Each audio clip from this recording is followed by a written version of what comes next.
morning, evening, or afternoon, depending on what side of the pond you're on, and welcome to another special edition of Across the Pitch. My name is Phil Kennedy, and today we're here for episode 12 in our 20-part series on the worst signings of the Premier League 2010 through 2020. Ross Davenport is here with me today, and we are joined by a very special guest who you may know as the voice of Accrington Stanley, iFollow. But what you might not know is that Ben Wild is a huge Newcastle supporter going all the way back, and he is going to tell us the two worst signings that Newcastle has made over the past decade. Welcome back to the show, Ben, and thank you for joining us today. Oh, thanks for having me on. It's a welcome distraction at the moment, and any potential outlet for me to vent about Newcastle United's failings in the past, I'll always jump on that and try and educate people on just why Newcastle fans have had it quite so rough, especially over the past 10 years. We really appreciate you coming on, and that's kind of exactly what you said is why we started this series, is because obviously with everybody at home right now and no live football, we just kind of wanted to give people something to pass the time where they could take 30 minutes or so and listen to some bad signings about football and just kind of help people out with being able to stay inside and keep busy, and it's just been a tremendous amount of fun so far. And now, Ross, you have a list of the 22 players from the first 11 teams. Did you want to go ahead and remind the listeners of who those 22 are to start off with? I do, Phil. I would say I remember them off the top of my head, but I would be lying. So let's get to the list here. My beloved AFC Bournemouth, we have Jordan Ibe and Lee Tomlin. For Manchester City, we had Wilfred Bonney and Eliaquim Mangala. Burnley, Lucas Djokovic and Ben Gibson. Man United, we had Angel Di Maria and Bebe. Spurs, Roberto Soldado and Vincent Janssen. Everton, Sandro Ramirez and Omar Nias. Aston Villa, Carlos Sanchez and Joleon Lescott. Wolves, Roger Johnson and Jamie O'Hara. Chelsea, Danny Drinkwater and Juan Cuadrado. Arsenal, Mustafi and Andre Santos. And for West Ham, Modibo Maiga and Ener Valencia. Wasted pounds are really starting to add up. I mean, we've got to be over like 200 million at this point, and I've seen Ben's list here, and he's certainly got a couple of good ones or bad ones, depending on how you look at it. And now, Ben, how we've been doing this is so we're actually turning this into a bracket, and we're going to do polls on Twitter and basically narrow it down to eventually who was the worst signing in the Premier League over the past decade. There's going to eventually be 32 players that make it in the bracket, but since we're doing 20 episodes, 2 players per episode, that's going to give us 40. So the 2 players you're going to give us one that's straight through to the first round proper, and then one that's in the play-in round. So let's start off with who and why is your guy that's going through to the first round proper, the guy that, in your opinion, is the very worst signing Newcastle has made? You have the floor, Ben. Well, thank you very much. And I would just like to preface this again by saying the choice of players for this. I think I went to some of my mates and said, listen, I'm going to go on there. I'm going to go on there across the pitch again. And they've asked me this question in a group chat of like 10 or 12 Newcastle fans. And we sat there for a good 2 hours debating names and prices and everything that came with it. We eventually got down to these 2, but it could have quite easily been another 10 or 12 names. But the first player who's going to go straight through for me is Emmanuel Riviere. All right, and what was it that made him stand out above the rest? And I'd love to hear that you had a 2-hour chat on it. So I think that you probably ended up with some real good insights, and it wasn't just so some guys that we've heard, it's just been kind of just the money was too much, and then other guys it's been on the field issues. Other guys it's been maybe they just had a bad attitude. What was it that made him the worst?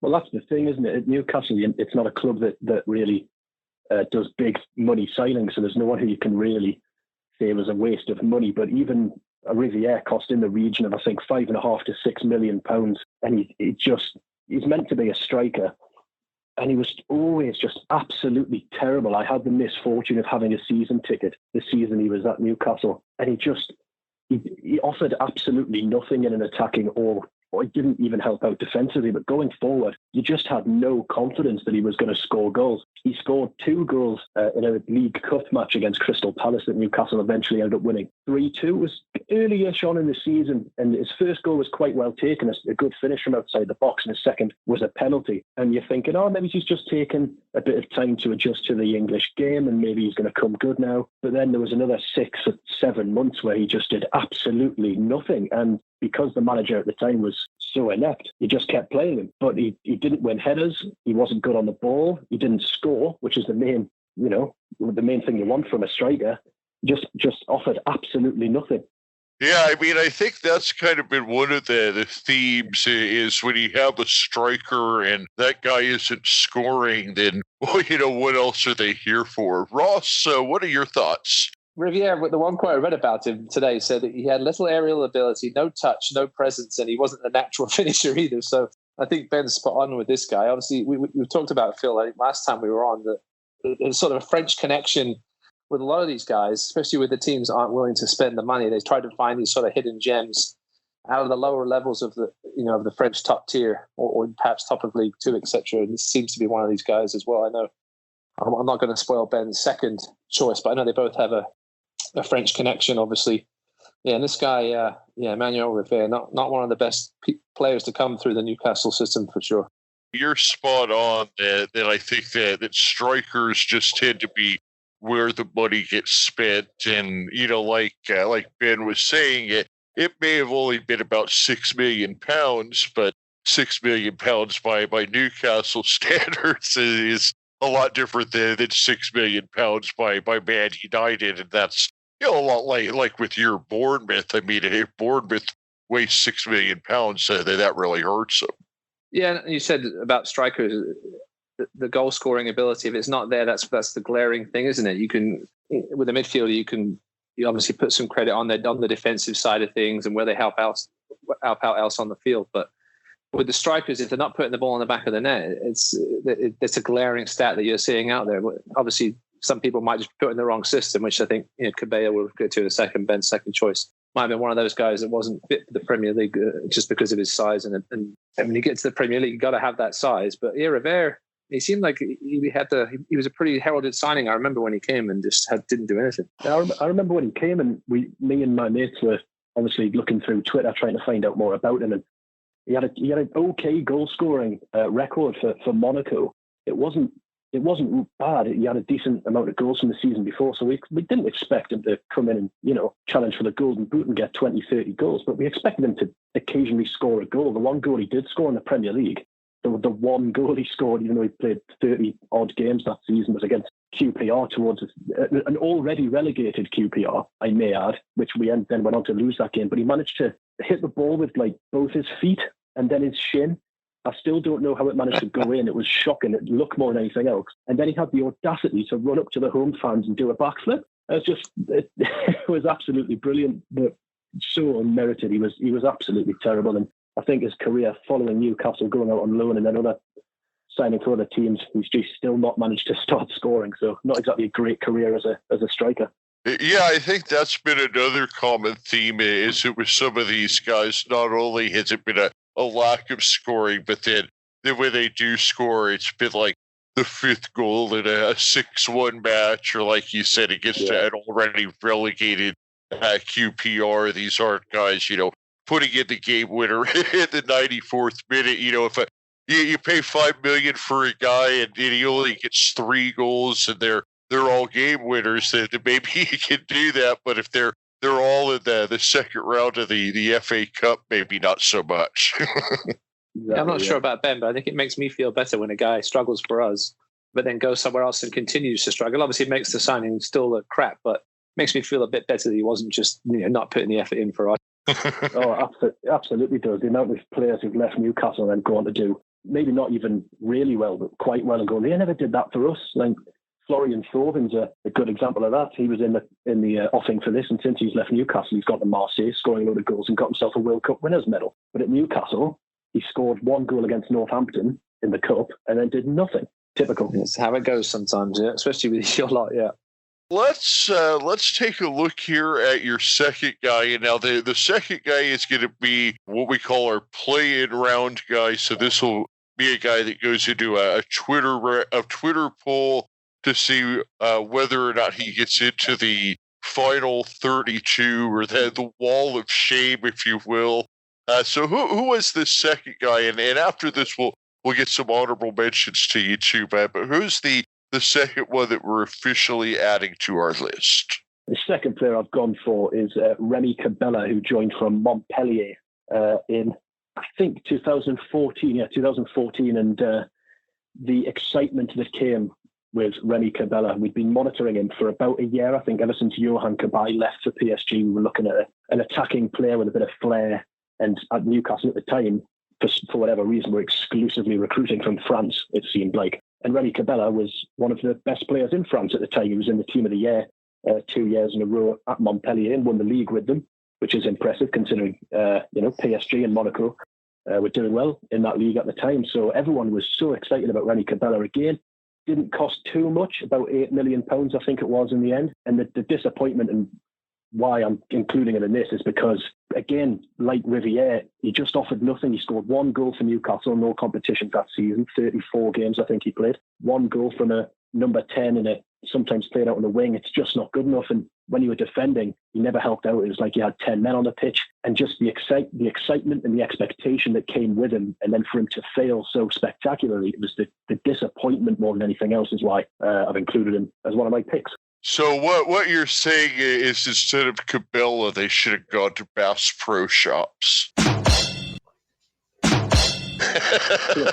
Literally anything else. That's a joke that might only resonate on this side of the pod. I think Ross probably does. I was going to say, but it took me a second, but I did get it in the end. What's that? I think it was a fishing reference, was it not? For it? Yeah, there used to be. I think that they actually sold out now, but over on this side of the pond, there was a very large. What's like the largest big box retailer in England, Ross? Oh, geez. I mean, it's been a while since I've been there. I think they have Costco over there, but I don't know if that's considered a big box retail. That's more of a... So, Ben, imagine a Costco-sized store that's full of nothing but fishing and camping supplies. So there was a store called Cabela's over here, and it was like a Costco-sized store of fishing supplies. And then there still is also another store called Bass Pro Shop. So that was the joke that I was going for there. But I think it went over his head, much like Well, now that I've dropped my very bad joke that would only resonate on this side of the pond, Ross, why don't you give us some real analysis?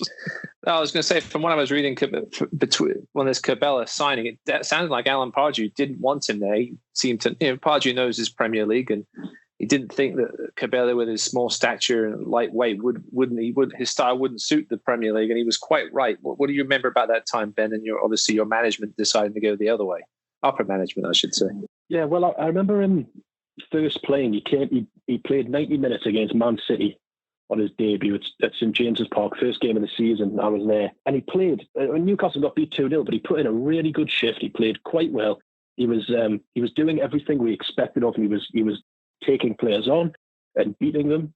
A lot like Alan St. Maximin does for Newcastle at the time, except Alan St. Maximin does it consistently, but Cabella only did it in this one game, and then we never saw that again, and just contributed nothing. There was times where you'd look at the pitch and you'd forget he was on, or sometimes that the substitution ball would go up and you'd see Cabella was going off, and you would go, I honestly didn't realise he was still on the pitch.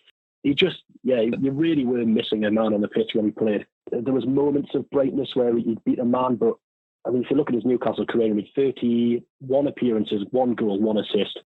And for a creative attacking midfielder, it's not enough. Yeah, totally agree on that side of things. Yes, in the Premier League, we've had players come in with that flair history, and they just kind of seem to fizzle out. In your Premier League, if you're going to have flair, you got to have a little more to your game as well if you're going to succeed. Absolutely. You mentioned, Ben, that you had about a 2-hour discussion with some folks that you followed Newcastle with, and that there were a number of players that were honorable mentions or dishonorable mentions, as you will. Who were maybe 3 or 4 players that just missed the cut?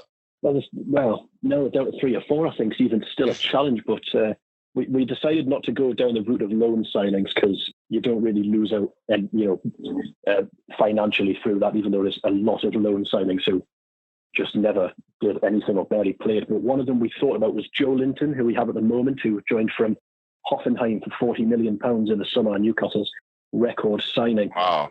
So you expect big things. He's a big, tall Brazilian. He's come from the Bundesliga, but our logic, he's not very good. He scored 1 Premier League goal. He scored a couple in the cup, but it certainly doesn't merit the £40 million fee. But our logic was he didn't decide that fee. I think Newcastle just massively overpaid for him, and he's been played out of position quite a lot. So the jury is still out on that one. But I did mention Florian Thauvin or Tovan, whoever that's pronounced, wherever in the world people are. But he came to Newcastle with a big reputation. But if we hadn't learned our lessons from Rennie Cabella, who went the other way in that deal, we got exactly the same thing. We got a French winger who had a couple of step-overs and maybe a nutmeg, but then no end product, no desire to be at the club or anything, and then has gone on and done other things. I think the other really player who could possibly be up there was a goalkeeper that we signed when we got relegated to the Championship called Matt Sells, who I looked at his Wikipedia last night in preparation for this and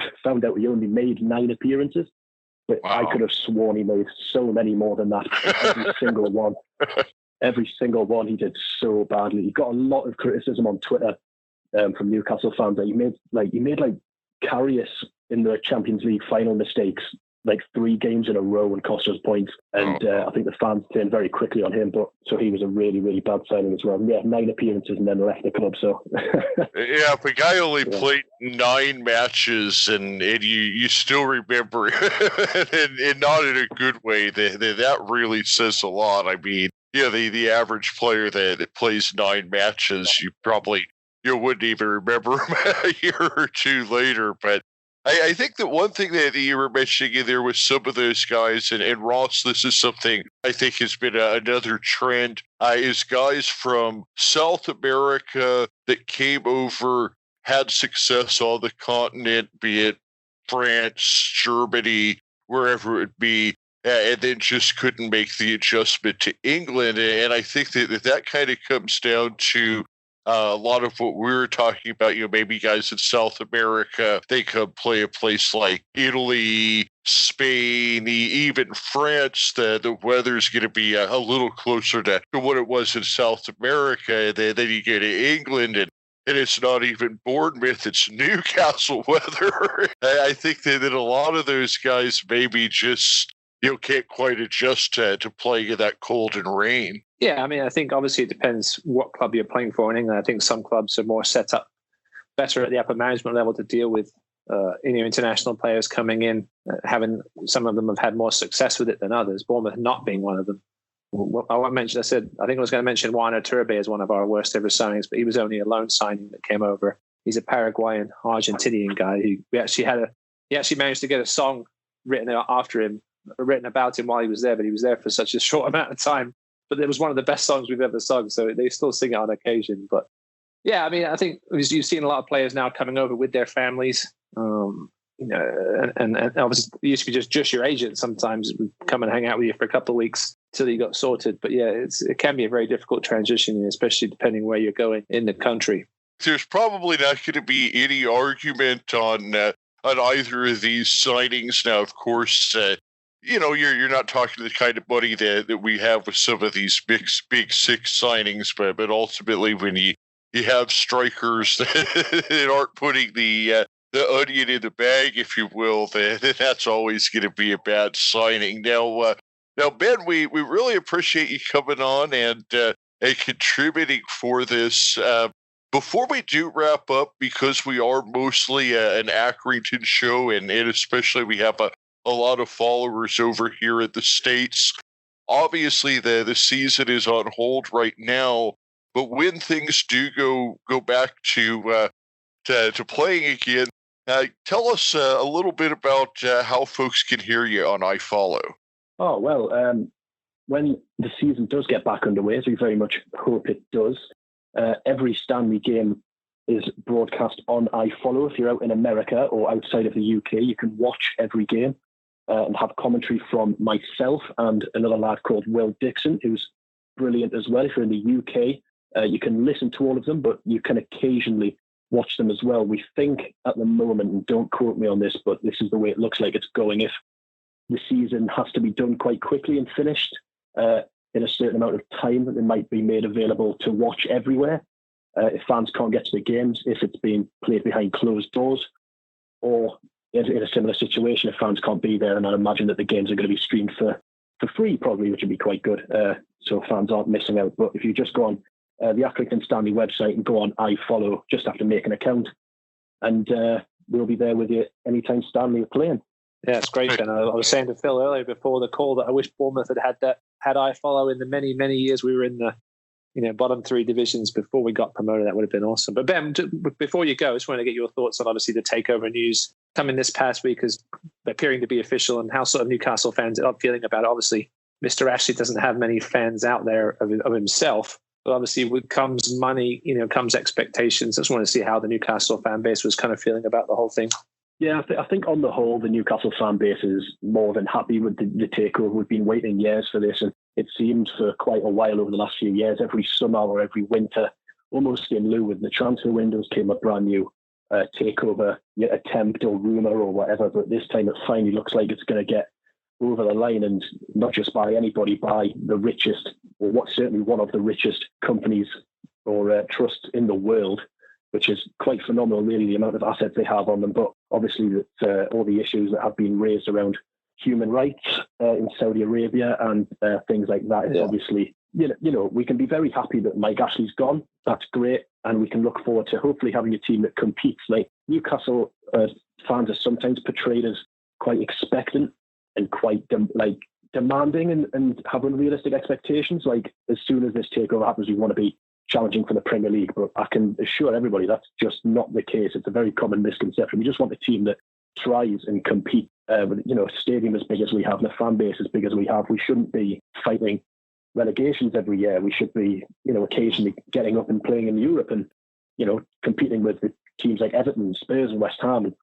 That just hasn't been the case for too long now. But I'd be very happy if the takeover goes through. Obviously, there is issues that need resolving around Saudi Arabia and the human rights and stuff like that. It's not the ideal takeover in that sense, but just to be rid of Mike Ashley is absolutely brilliant. I'm very excited if that gets confirmed. I think that was enough optimism. No, I'm glad it's happening, and I know the Bournemouth fans that I talked to, they love the St. James's Park experience as one of the best away days in the Premier League. So I mean, this will make it only better. Yeah, absolutely. I think you hit the nail on the head there, that Newcastle is one of those clubs with the size of the fan base and the fact that you guys still are so passionate, even though the struggles and dealing with Mike Ashley, and even if we don't necessarily agree with the politics of the guy who might be taking over, to put it as softly as possible, that at the end of the day, it's a good thing for the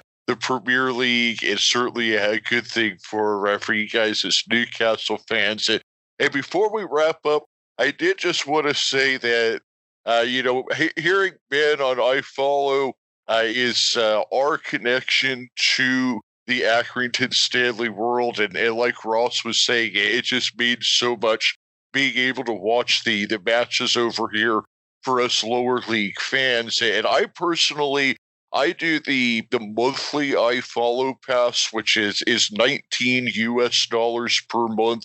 I get every Accrington Stanley game right to my phone or computer. You can't beat that for less than $20 a month.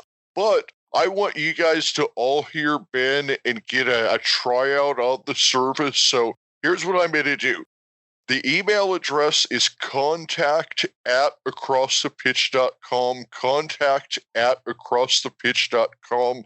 The first 10 people to email me, I'm going to buy you a 1-game pass to check out Ben on iFollow whenever the next time Accrington takes the field, so that first 10 people to email me get a free 1-game pass the next time Ben's on the air. What a deal. That's absolutely brilliant. And Ben, thank you again for joining us here on the show today. Was there anything else you have before we wrap up? Nothing really, just to say thanks for having me on again. It's nice to hear some different voices. Obviously, being in lockdown at the moment, it's not ideal with everything that's going on. So just to have a little bit of escape for half an hour is just greatly appreciated, really. And nice to talk about Newcastle United as well as Accrington Stanley. Well, absolutely, and of course you're welcome on the show anytime, and we'll need to have you back on again to talk about Accrington soon. But it was a lot of fun hearing your knowledge of Newcastle, and even though for the Premier League I'm an Arsenal supporter, I wish good luck to Newcastle as long as they're not playing Arsenal next season. I appreciate that. We normally get beat off Arsenal anyway, so I'm used to it. Ross, did you have anything else before we wrap up? No, thanks. Just want to say thanks to Ben for coming on. Good luck to him when we get this season going. Hopefully, in the next 4 to 6 weeks, we'll see some concrete news about it. And, best of luck the rest of the way. Yeah, to stay safe and healthy, Ben, and we'll hopefully hear you on the air again soon. Yeah, hopefully. Look after yourselves as well. Thank you very much. Thank you. Cheers. Cheers.